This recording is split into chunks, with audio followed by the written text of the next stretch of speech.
Hello everyone, welcome to Anjisha studies. Navodaya Vidyalaya में recruitment से related notification है, तो चलिए स्टार्ट करते हैं। तो जैसा कि आपको यहाँ पे बता दिया जाए, पोस्ट नेम यहाँ पे ये बताए गए हैं। देन यहाँ पर हम बात करेंगे assistant commissioner group A, post code number 1 रहेगा। यहाँ पे 01 पोस्ट कोड नंबर है इसका। इसी तरीके से यहाँ पे सबके पोस्ट कोड नंबर बताए गए हैं। जो भी आपकी पोस्ट रहेंगी उसके यहाँ पे ऑपोजिट यहाँ पे आप देख सकते हैं पोस्ट कोड नंबर भी बताया गया है, और ये आपकी इसके लिए पोस्टें रहने वाली हैं। और नेक्स्ट हम बात करेंगे यहाँ पे असिस्टेंट कमिश्नर, इसके लिए ये पोस्टें बताई गई हैं। फीमेल स्टाफ नर्स के लिए यहाँ पे पोस्टें बताई गई हैं। तो जैसे कि पोस्ट कोड इसका 03 रहने वाला है। ग्रुप बी की पोस्ट रहेगी assistant section officer. Group C post code यहाँ पे 4 रहने वाला है। तो इसके लिए 10 वैकेंसीज़ हैं।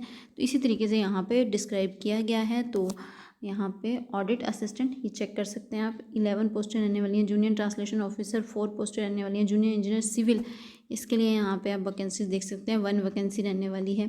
और स्टेनोग्राफर, इसके लिए 22 वैकेंसीज रहने वाली हैं यहाँ पर। और कैटेगरी वाइज डिवाइड किया गया है, आप चेक कर सकते हैं। कंप्यूटर ऑपरेटर की 4 पोस्टें रहने वाली हैं। पोस्ट कोड भी यहाँ पे बताए गए हैं। और नेक्स्ट यहाँ पे हर पोस्ट नेम के साथ में यहाँ पे पोस्ट कोड भी बताया गया है। तो जैसे कि और यहाँ पे नेक्स्ट रहने वाला है कैटरिंग असिस्टेंट, 87 पोस्टें रहेंगी। जूनियर सेक्रेटरीट असिस्टेंट यहाँ पे 8 पोस्टें रहेंगी टोटल, आप चेक कर सकते हैं। और जूनियर सेक्रेटरीट असिस्टेंट यहाँ पे टोटल बात की जाए तो 622 पोस्टें रहने वाली हैं, आप देख सकते हैं। यहाँ पे ब्रेकअप किया गया है पोस्टों का। और यहाँ पे नेक्स्ट रहने वाला है इलेक्ट्रीशियन कम प्लम्बर, इसके लिए 273 पोस्टें रहने वाली हैं यहाँ पे। और लैब अटेंडेंट के लिए 142 पोस्टें रहने वाली हैं। तो इसी तरीके से यहाँ पे मेस हेल्पर के लिए 629 पोस्टें रहने वाली हैं। और मल्टीटास्किंग स्टाफ के लिए 23 वैकेंसीज रहने वाली हैं। और नेक्स्ट यहाँ पर एब्रीवेशन बताई गई हैं, जो भी डिसेबिलिटीज़ पर्सन है उनके लिए एब्रीवेशंस बताई गई हैं, उनके लिए भी यहाँ पे वैकेंसीज़ हैं। तो नेक्स्ट यहाँ पे नेक्स्ट पॉइंट रहने वाला है आपका पोस्ट एलिजिबिलिटी क्राइटेरिया के बारे में बताया गया है। जैसा कि आप देख सकते हैं, for assistant commissioner post code 1 रहेगा। ये आपकी पे स्केल रहेगी, 45 ईयर तक आपकी एज होनी चाहिए। आपने अगर इसमें आपकी क्वालिफिकेशन है तो आप यहाँ पे अप्लाई कर सकते हैं। और इन दोनों में से आप देख सकते हैं यहाँ पे ये अगर आपके पास ये एक्सपीरियंस है इसके रिगार्डिंगली तो आप यहाँ पे अप्लाई कर सकते हैं। डिज़ायरेबल क्वालिफिकेशन बताई गई है। डिज़ायरेबल क्वालिफिकेशन का यहाँ पे ये मीन्स रहने वाला है कि अगर आपके पास इसके रिगार्डिंगली जो भी एक्सपीरियंस है या इन्फॉर्मेशन है तो आपको यहाँ पे ज़्यादा प्रेफरेंस दी जा सकती है। और जैसे कि फॉर असिस्टेंट कमिश्नर तो पोस्ट कोड 2 रहने वाला है, 45 ईयर तक एज होनी चाहिए। ये आपकी क्वालिफिकेशन बताई गई हैं। और नेक्स्ट हम बात करेंगे यहाँ पे फीमेल स्टाफ नर्स के लिए। तो इसके लिए यहाँ पे बताया गया है कि आप सीनियर सेकेंडरी एग्जामिनेशन क्लास, और नेक्स्ट यहाँ पे रहने वाला है grade A 3 year diploma certificate nursing from a recognise institution, तो आप यहाँ पे अप्लाई कर सकते हैं। Otherwise BSc nursing from recognise university, तो आप यहाँ पे अप्लाई कर सकते हैं। तो आप देख सकते हैं यहाँ पे registration with Indian state nurse council, practical experience of 2 year in hospital clinic, तो आप यहाँ पे अप्लाई कर सकते हैं। Desirable qualification working knowledge of Hindi regional language and English, तो आप यहाँ पे अप्लाई कर सकते हैं। तो 35 ईयर तक अगर आपकी एज है तो स्टाफ नर्स के लिए आप यहाँ पे अप्लाई कर सकते हैं। असिस्टेंट सेक्शन ऑफिसर, इसके लिए पोस्ट कोड 4 रहने वाला है। ये पे स्केल बताया गया है, 18 to 30 ईयर आपकी एज होनी चाहिए, तो आप अप्लाई कर सकते हैं। ये आपकी क्वालिफिकेशन रहेंगी। नेक्स्ट आपका डिज़ायरेबल क्वालिफिकेशन रहने वाली है यहाँ पे। और ऑडिट असिस्टेंट के लिए पोस्ट कोड 5 रहने वाला है। ये आपके एसेंशियल क्वालिफिकेशन और 18 to 35 ईयर एज होनी चाहिए आपकी। डिज़ायरेबल क्वालिफिकेशन होनी चाहिए आपके पास। Junior translation officer post code 6 रहने वाला है। तो इसी तरीके से आप देख सकते हैं, इसके लिए 32 ईयर से ज़्यादा एज नहीं होनी चाहिए। इनमें से अगर आपने कुछ भी एक किया तो आप यहाँ पे अप्लाई कर सकते हैं। और यहाँ पे बताया गया है कि ये भी साथ में आपका होना चाहिए, तो आप यहाँ पे अप्लाई कर सकते हैं। और junior engineer civil post code यहाँ पे 7, पे स्केल आपका ये रहा। और 35 ईयर तक एज होनी चाहिए आपकी। एसेंशियल क्वालिफिकेशन होनी चाहिए आपके पास ये वाली, और ये आपके पास एक्सपीरियंस होना चाहिए, तो आप यहाँ पे अप्लाई कर सकते हैं। और स्टेनोग्राफर पोस्ट कोड यहाँ पे 08, तो इसके लिए आपका 18 to 27 ईयर एज होनी चाहिए। आपका पे स्केल रहेगा, और इसमें से अगर आपने कुछ भी किया है और इन दोनों में से कोई एक, तो आप यहाँ पे अप्लाई कर सकते हैं। और नेक्स्ट यहाँ पे रहेगा कंप्यूटर ऑपरेटर पोस्ट कोड है यहाँ पे 9, तो ये आपका 18 to 30 ईयर एज होनी चाहिए। एसेंशियल क्वालिफिकेशन की बात की गई है। ये आपके पास डिज़ायरेबल क्वालिफिकेशन है, तो अगर आपके पास डिज़ायरेबल क्वालिफिकेशन है तो यहाँ पे आपको ज़्यादा प्रेफरेंस दी जा सकती है। और कैटरिंग असिस्टेंट यहाँ पे पोस्ट कोड 10 रहने वाला है। तो इनके लिए आप देख सकते हैं secondary school class 10 class pass होनी चाहिए और ये आपके जो डिप्लोमे होंगे वो होने चाहिए आपके पास। तो यहाँ पे आप अप्लाई कर सकते हैं। अप टू 35 ईयर तक एज होनी चाहिए आपके पास। और जूनियर सेक्रेटरीट असिस्टेंट, इसके लिए पोस्ट कोड 11 रहने वाला है, 18 to 27 ईयर। और यहाँ पर इनमें से कोई एक आपके पास है तो आप अप्लाई कर सकते हैं। डिज़ायरेबल क्वालिफिकेशन रहेंगी, ज़्यादा प्रेफरेंस दी जाएगी डिज़ायरेबल क्वालिफिकेशन के अकॉर्डिंगली आपको। और नोट है यहाँ पे ये।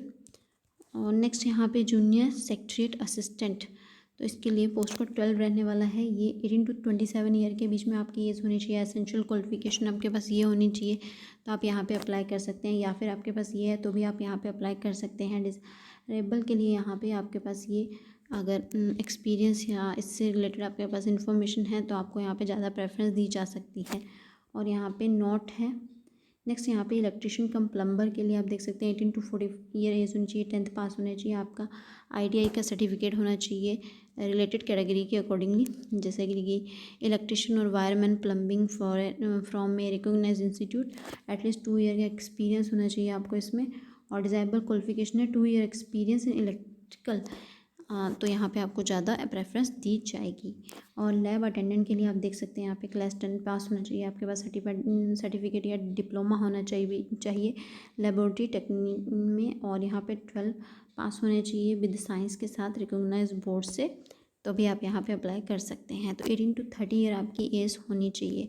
नेक्स्ट अगर हम यहाँ पे बात करेंगे तो मेस हेल्पर की पोस्ट है यहाँ पे, 18 to 30 ईयर आपकी एज होनी चाहिए, आप 10th पास होने चाहिए।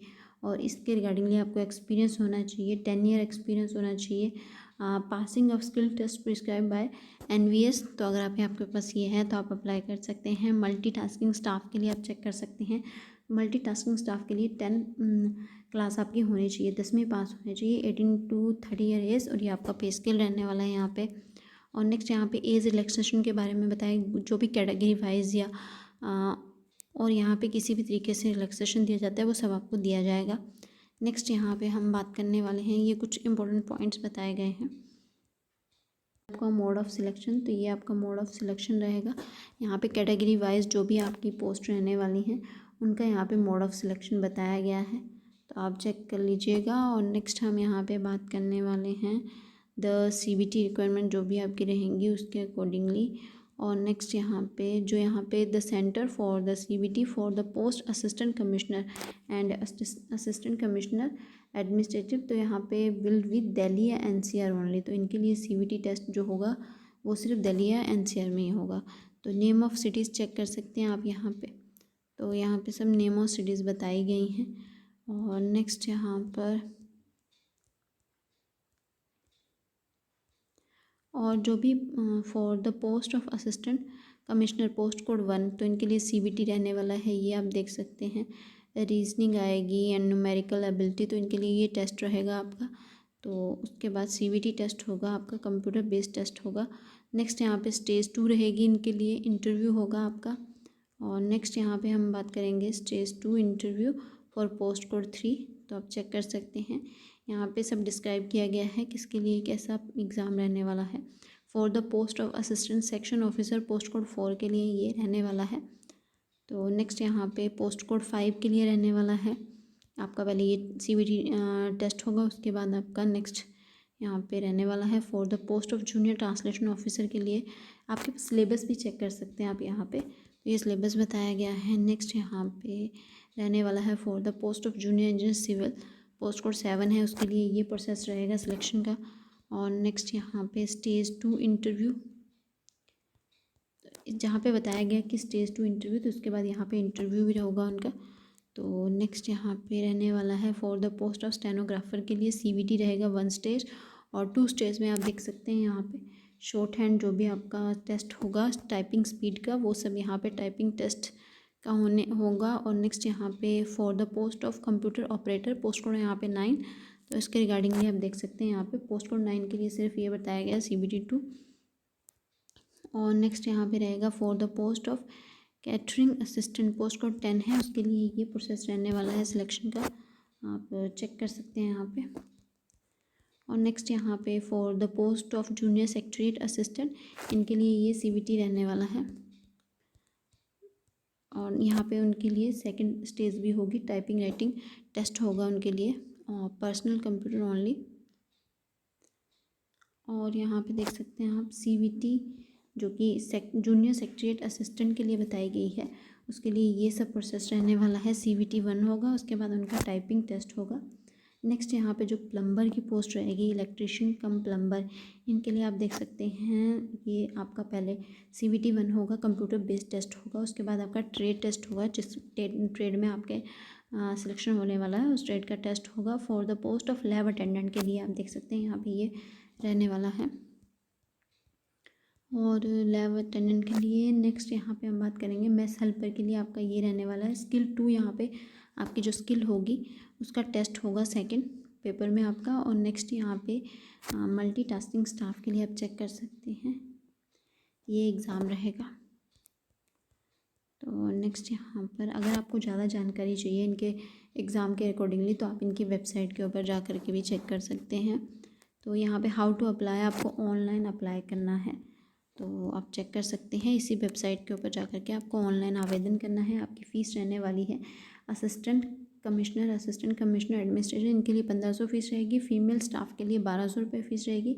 इन सब कैटेगरी के लिए 1000 रुपये फ़ीस रहेगी। और जो lab attendant, mess helper, multitasking staff है इनके लिए 750 रुपये फ़ीस रहने वाली है यहाँ पर। और नेक्स्ट यहाँ पर कुछ इंपॉर्टेंट पॉइंट्स बताए गए हैं, जो भी आपकी क्वालिफ़िकेशन होंगी वो सब यहाँ पे। तो इंटरव्यू जब भी आपका वेरिफिकेशन होगी तब आपके ओरिजिनल सर्टिफिकेट वहाँ पे देखे जाएंगे। और जैसा कि रजिस्ट्रेशन ओपन हो गया है 12/01/2022 से, रजिस्ट्रेशन क्लोज हो जाएगा 10 फरवरी 2022 से। और फ़ी डिपॉज़िट ओपन रहेगी, जो कि आपका इसी रजिस्ट्रेशन ओपन हो जाएगा तभी से आपकी फ़ीस भरना भी स्टार्ट हो जाएगी। फ़ी क्लोज़र डेट रहने वाली है, जो लास्ट डेट है वो फ़ी क्लोज़र डेट भी रहने वाली है। और टेंटिव डेट ऑफ CVT तो 09/03/2022 से लेकर के 11/03/2022 तक यहाँ पे बताया गया है कि आपके जो भी एग्ज़ाम होने वाले होंगे वो हो सकते हैं। और जनरल इंस्ट्रक्शंस बताई गई हैं यहाँ पे। तो there will be negative marking, तो आपके 1/4 मार्क्स काटे जाएंगे अगर आपका कोई भी क्वेश्चन गलत होगा वहाँ पे। तो बोथ लैंग्वेज में यहाँ पे पेपर होगा, हिंदी इंग्लिश। तो यहाँ पे इसी तरीके से इन्फॉर्मेशन बताई गई है। देन यहाँ पे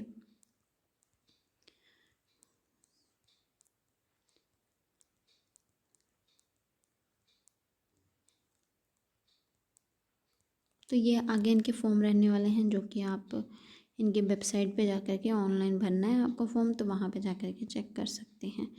तो ये अपडेट है गाइज़। अगर आपको वीडियो पसंद आई हो तो please share, subscribe and like करना मत भूलिएगा। अगर आप इस एडवर्टाइजमेंट को रीड करना चाहते हैं तो लिंक आपको डिस्क्रिप्शन में मिल जाएगा टेलीग्राम का, वहाँ पे जा कर के रीड कर सकते हैं। और गाइज़ प्लीज़ टेलीग्राम के लिंक को ज्वाइन कर लीजिएगा, क्योंकि वहाँ पर आपको जैसे कि ये एडवर्टाइजमेंट वहाँ पे अपलोड कर दी गई है रीड करने के लिए, जो भी न्यू एडवर्टाइजमेंट आती है उसे वहाँ पे अपलोड कर दिया जाता है ताकि आप उसे अच्छे से रीड कर सकें। तो अदरवाइज़ अगर आपको सारे डाउट्स क्लियर हो गए हों तो आज के लिए बस इतना ही। तो मिलते हैं किसी और वीडियो में। चैनल को शेयर, सब्सक्राइब एंड लाइक किए बिना मत जाइएगा। Thank you so much everyone.